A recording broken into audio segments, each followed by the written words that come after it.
আমরা যারা আত্মীয়তার সম্পর্ক নষ্ট করি, ছিন্ন করি, আত্মীয়তার সম্পর্ক বজায় রাখি না, তাদের জন্য নবী করিম সাল্লাল্লাহু আলাইহি ওয়াসাল্লাম কঠিন থেকে কঠিন হুঁশিয়ারি বাক্য উচ্চারণ করেছেন। প্রিয় নবী সাল্লাল্লাহু আলাইহি ওয়াসাল্লাম তাদেরকে সতর্ক করেছেন, সাবধান, তোমরা আত্মীয়তার সম্পর্ক ছিন্ন করো না, সাবধান, তোমরা আত্মীয়তার সম্পর্ক নষ্ট করো না। আসুন প্রিয় নবী সাল্লাল্লাহু আলাইহি ওয়াসাল্লামের সেই সতর্ক বাণী আমরা আরেকটা শুনে আসি।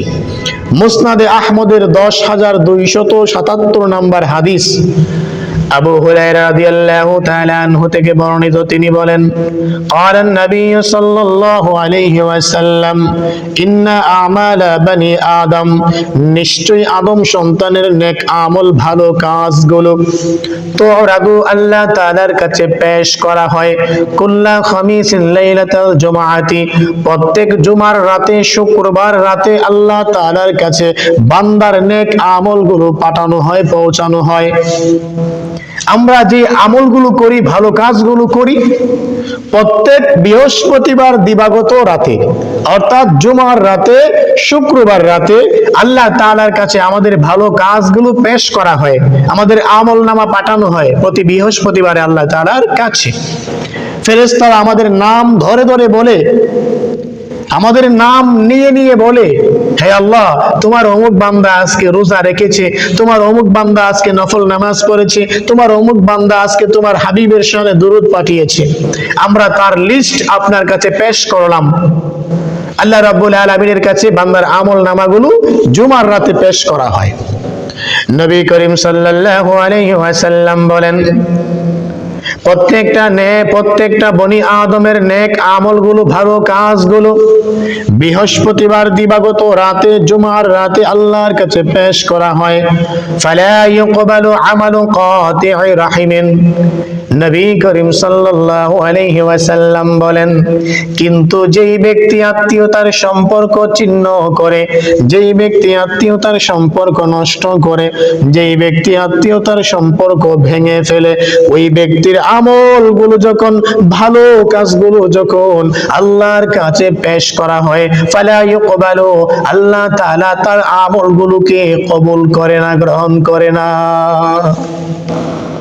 কত বড় কথা প্রিয় নবী সাল্লাল্লাহু আলাইহি ওয়াসাল্লাম আমাদের জন্য বলেছেন। যারা আত্মীয়তার সম্পর্ক ছিন্ন করে, ওই ব্যক্তির ভালো কাজ আল্লাহর কাছে গ্রহণ হয় না, কবুল হয় না। নামাজ পড়বেন, পড়েন, এই নামাজ কাজে আসবে না যদি আত্মীয়তার সম্পর্ক নষ্ট করেন। রোজা রাখতেছেন, রাখেন, ওই রোজা কাজে আসবে না যদি আত্মীয়তার সম্পর্ক নষ্ট করেন। হজ করতেছেন, করেন, যাকাত আদায় করতেছেন, করেন, নফল দান সদকা করতেছেন, করেন, সামাজিক উন্নয়নমূলক কাজ করতেছেন, করেন, অসহায় গরিব মানুষকে সাহায্য করতেছেন, করেন।